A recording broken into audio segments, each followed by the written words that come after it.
Bu ilin avqustunda Alyaskada keçirilən Trump-Putin görüşündən sonra Moskva ilə Vaşinqton arasında münasibətlərin istiləşməsinə dair ümidlər yaransa da, son günlər ABŞ tərəfinin Tomahawk qanadlı raketlərinin Ukraynaya mümkün göndərilməsi ilə bağlı açıqlamaları iki ölkə arasındakı münasibətləri yenidən gərginləşdirib.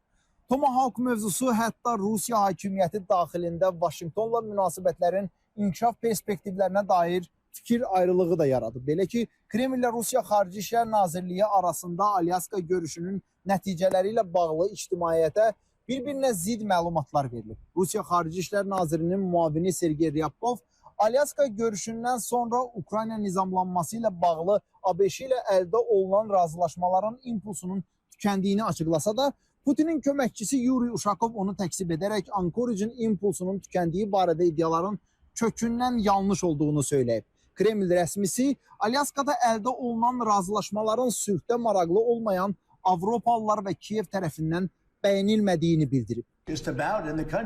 Trump'ın münaqişəni həll etmək mümkün olmasa Kiyevə Tomahawk raketlərini verəcəyəm açıqlamasına ilk reaksiya Rusiya Təhlükəsizlik Şurasının sədr müavini Dmitri Medvedevdən gəlib. O, Tomahawk raketlərinin Ukraynaya göndərilməsi hamı xüsusilə Trump üçün pis sonlana bilər bəyanatını verərək ABŞ prezidentini təhdid edib. Kremlin rəsmi nümayəndəsi Dmitri Peskov isə Medvedevin açıqlamasına həqiqətən də Tomahawk kimi mürəkkəb raketlərin idarə edilməsi bu və ya digər şəkildə Amerikalı mütəxəssislərin iştirakını tələb edəcək. Bu açıq-aydın faktdır. Medvedev də bunu öz bəyanatında qeyd edib. İstənilən ekspert bunu mükəmməl başa düşür, deyə aydınlıq gətirib.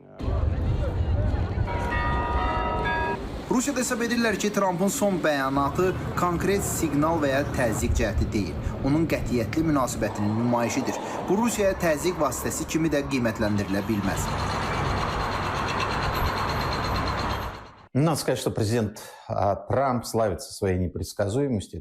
Prezident Trump proqnozlaşdıra bilməyən siyasətçi kimi məşhurdur. Bu onun stilidir. Rəsmi Moskva hesab edir ki, Alyaska görüşünün ruhu tükənməyib, qüvvədədir. Məncə, rəsmi Moskva Trump'ın məlum açıqlamasını deyilmiş söz kimi qəbul edir. Onun praktikada bunu tətbiq edəcəyinə inanmır. Rusiyalı hərbi ekspert Tomahawk raketlərinin xarakteristikasından da danışıb. Bildirib ki, yüksək dəqiqlikli bu silah həm də nüvə başlığı daşımaq imkanına malikdir. Дальность удара от 1,5 до 2,5 километров.